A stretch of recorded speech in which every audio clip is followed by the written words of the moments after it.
Bonjour, c'est Mélanie du blog harmoniefamiliale.fr. J'espère que tu vas bien et que tu as la forme. Je t'invite, si ce n'est pas déjà fait, à aller découvrir mon site Harmonie Familiale et à y télécharger mon guide gratuit qui est à ta disposition et qui te donnera 5 étapes pour aller à l'harmonie avec tes enfants. Dans cette vidéo aujourd'hui, je vais tenter de t'apporter des clés pour combler ton besoin d'écoute. C'est parti! Si tu te répètes souvent que tes enfants ne t'écoutent pas, que tu as essayé de mettre des choses en place pour changer le comportement de tes enfants et que finalement tu te rends compte que tu n'obtiens pas de résultat, cette vidéo est vraiment faite pour toi. Pourquoi? Parce que je te propose de changer d'angle.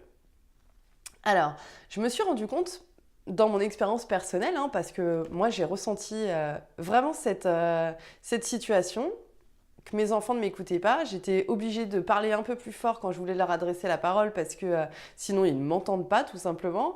Ou alors quand je demande quelque chose, je vois que finalement c'est pas fait. C'est ce problème-là d'écoute, on est d'accord, on parle de ça. Je me suis dit, ok, j'ai essayé de faire des choses pour pour faire changer mes enfants et finalement ça ne fonctionne pas. Donc je crois aujourd'hui qu'il est important de garder à l'esprit qu'en fait on ne peut pas changer les autres tout simplement, donc ici nos enfants. Par contre on peut essayer de changer des choses à notre niveau, nous, sur notre comportement et notre manière de réagir par rapport à une situation donnée. Alors cette situation-là, quand on ressent que nos enfants ne nous écoutent pas, ça met en évidence, ça paraît assez simpliste, mais c'est important de le préciser, un besoin d'écoute qu'il y a chez toi et qui n'est pas satisfait.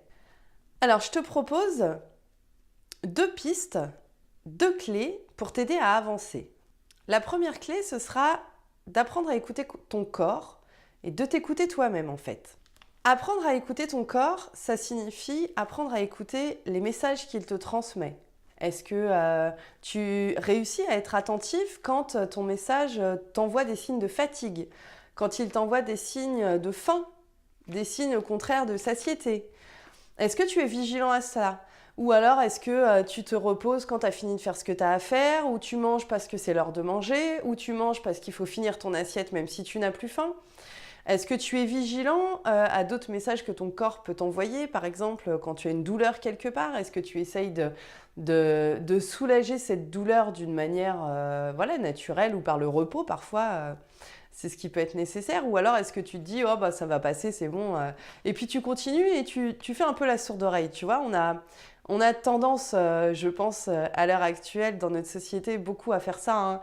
On est très déconnecté de notre corps et on a tendance à organiser nos journées, à faire ce qu'on a à faire plutôt qu'à essayer le plus possible vraiment d'écouter ce que nous dit notre corps. Et c'est tout à fait possible. Alors ça va peut-être te sembler farfelu ou complètement aberrant si c'est pas du tout ton mode de vie d'aujourd'hui, mais je t'assure que en y prêtant attention de temps en temps, tu vois, tu peux commencer les jours où tu es en repos par exemple, tu auras la tête un petit peu plus libre, et bien tu te rendras compte que vraiment c'est possible en fait d'adapter ton mode de vie au message que t'envoie ton corps, simplement. Si t'as pas faim, bah, tu manges pas. Si t'as assez mangé, bah, tu finis pas ton assiette. Si t'es vraiment fatigué, bah, tu vas te coucher plus tôt, etc. Le problème dans ce comportement, c'est que ce décalage qu'il y a entre les besoins de notre corps et nos actions, c'est-à-dire ce qu'on fait, ça s'accumule petit à petit à l'intérieur de nous. Et finalement, on l'exprime en le rejetant sur les autres. C'est-à-dire que en n'écoutant jamais son corps, en n'écoutant jamais ses propres besoins, on en arrive à de moins en moins supporter le fait que les autres ne nous écoutent pas non plus. Et souvent, c'est ce qui peut se passer avec les enfants. C'est-à-dire que du coup, quand on se retrouve face à nos enfants qui ne nous écoutent pas, ça nous renvoie quelque chose d'extrêmement violent et d'insupportable parce que nous-mêmes, on ne s'écoute pas en fait. La deuxième clé que je te propose, en fait, c'est de repérer à l'extérieur de toi, donc dans ton entourage, les personnes qui sont capables réellement de t'écouter. Tu regardes parmi ton conjoint, je l'espère, tes amis, ton entourage familial, tes collègues.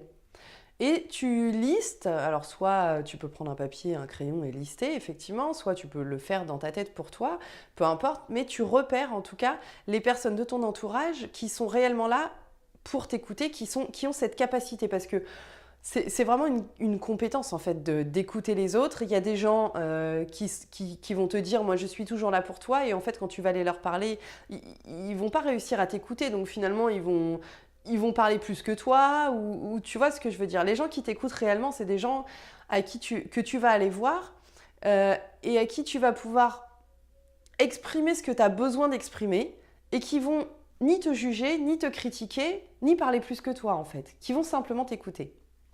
Liste ces personnes-là et garde-les à l'esprit, parce que en fait, ça va te permettre de prendre conscience que dans ton entourage, il y a des personnes présentes, capables de t'écouter, de te porter cette écoute, et ainsi de répondre en partie à ton besoin d'écoute. De ces deux façons-là, en cultivant à la fois le plus possible, petit à petit, si tu n'en as pas l'habitude, l'écoute de ton corps, de tes besoins et de tout ce qui se passe à l'intérieur de toi, et également en cultivant et en gardant bien à l'esprit les personnes que tu as la chance d'avoir dans ton entourage et qui sont là pour t'écouter, tu vas petit à petit combler en fait ton besoin d'écoute. Tu vas le nourrir et donc tu vas le satisfaire. Alors quel est le rapport entre le fait de combler ton besoin d'écoute et tes enfants, tu vas me dire, parce que c'est peut-être que tu vas me dire, c'est pas ça qui va faire que demain, si je demande un truc à mon fils ou à ma fille, il va le faire, ou il va m'écouter, ou elle va m'écouter. Et en réalité, c'est en lien. Simplement, il faut prendre un peu de recul. C'est-à-dire que en nourrissant ton besoin d'écoute, si vraiment c'est quelque chose de très important pour toi, c'est-à-dire que si tu fais partie de ces personnes qui se répètent tout le temps « mes enfants ne m'écoutent pas, j'en ai marre, même mon mari ne m'écoute pas, pourquoi pas, mon conjoint, ma mère, mon père, peu importe », si c'est vraiment quelque chose de récurrent dans ta vie, en essayant de travailler le plus possible à nourrir toi, avec ta possibilité, ce besoin d'écoute à l'intérieur de toi et à l'extérieur de toi. Tu peux appeler une amie, un copain, une copine, ton frère, ta sœur, ton parent, quand tu as vraiment besoin de parler et te sentir écouté, tu vois. Donc en cultivant tout ça régulièrement au quotidien, en nourrissant ton besoin d'écoute à l'intérieur, en nourrissant ton besoin d'écoute à l'extérieur, tu verras que tu vas mettre en place en fait un cercle vertueux, et que du coup, quand tu te retrouveras dans une situation face au comportement de tes enfants qui ne vont pas forcément t'écouter, ta réaction sera différente parce que ton besoin sera nourri davantage de jour en jour, et du coup tu vas réagir d'une façon beaucoup plus posée, beaucoup plus stable, parce que ça va moins être violent pour toi, parce que ce besoin-là tu l'auras bien nourri. Donc comme ta réaction sera moins violente, moins excessive, eh ben tes enfants, ils vont se rendre compte du changement qu'il y a chez toi, et du coup par ricochet, eux vont changer aussi leur comportement, et tu te rendras compte qu'en fait, ils vont probablement t'écouter davantage. Et toi, ça te touchera beaucoup moins les fois où tu te rendras compte qu'ils ne t'écoutent pas réellement. Alors j'espère que tu m'as suivi, j'espère que cette vidéo t'aura été utile, t'aura apporté quelque chose d'intéressant pour toi. N'hésite pas à laisser tes commentaires en dessous, je me ferai un plaisir d'y répondre. Je te laisse t'abonner à la chaîne si tu le souhaites, mettre un petit pouce, un petit like, un petit j'aime, partager la vidéo si tu penses qu'elle peut servir autour de toi à d'autres personnes. Et puis on se retrouve, écoute, très prochainement sur le site ou dans une prochaine vidéo. Et rappelle-toi que tu peux t'améliorer chaque jour. À bientôt. Ciao, ciao!